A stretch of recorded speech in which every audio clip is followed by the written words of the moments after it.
Even when Saturday Night Live has a strong cast, it can still have episodes that bomb completely because of bad hosts. There have been some hosts that were so bad they have lived on in infamy for all the wrong reasons.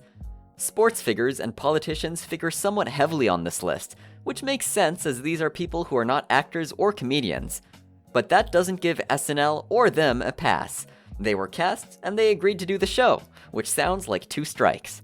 The 3rd strike came with how awful they were when the cameras began rolling. Let's look at the 10 most hated SNL guests of all time. But before we begin, make sure you subscribe to the channel. Also, don't forget to hit the bell icon so that you don't miss out on anything. Number 1. Nancy Kerrigan.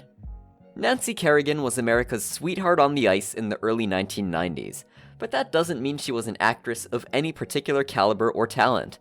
In fact, she was quite atrocious as an actress, giving a flat performance. Clearly out of her element and hired only because of the heights of popularity she had achieved both on the ice and for getting her knee plugged prior to the '94 Olympics. Sometimes cashing in on the hot popular craze isn't worth it. Number 2. Donald Trump. His tremendous ego is too fragile to allow him to step outside of his carefully crafted persona and poke fun at his foibles, or even show an ounce of humility. His first appearance was all apprentice hype, and his second was even more safe as he was running for president. In other words, he wasn't willing to get down and dirty and even try to be funny. It showed. Number 3. Frank Zappa. Frank Zappa couldn't be bothered to take the show seriously, undermining the cast and crew at seemingly every turn.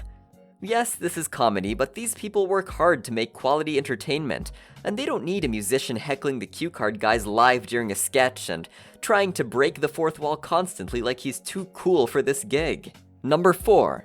Charles Barkley. Charles Barkley has been back 4 times, primarily because he's game for anything.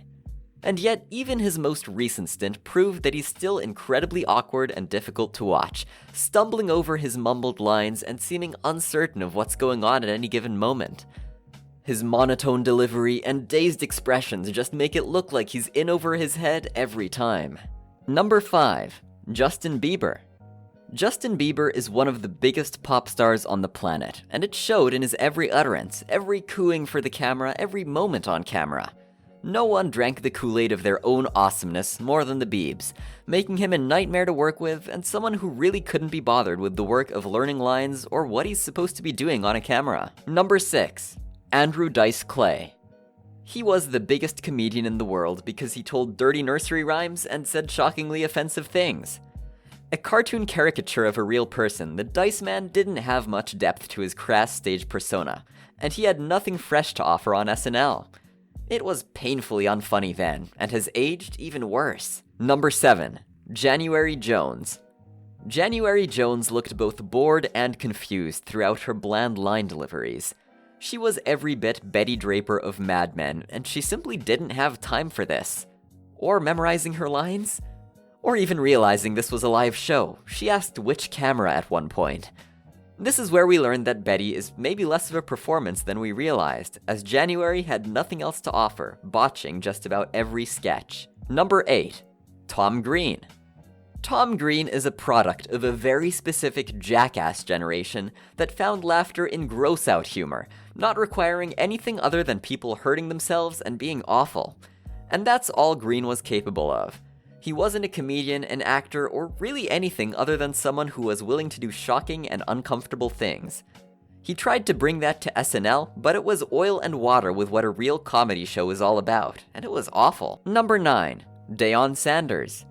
He was charming and likable in interviews, had a great sense of humor, and had that cool factor to the max. This totally should have worked. But then he decided he wanted to be his own musical guest. He just used his clout to force the issue and forced everyone to endure 2 tracks on top of his lackluster comedic skills. Number 10. Michael Phelps. He had about as much charisma on camera as a dead fish.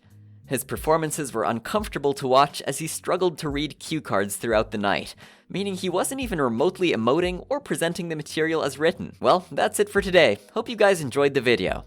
If you did, then let us know by giving it a thumbs up. We'll see you soon in another video. Until then, take care and goodbye.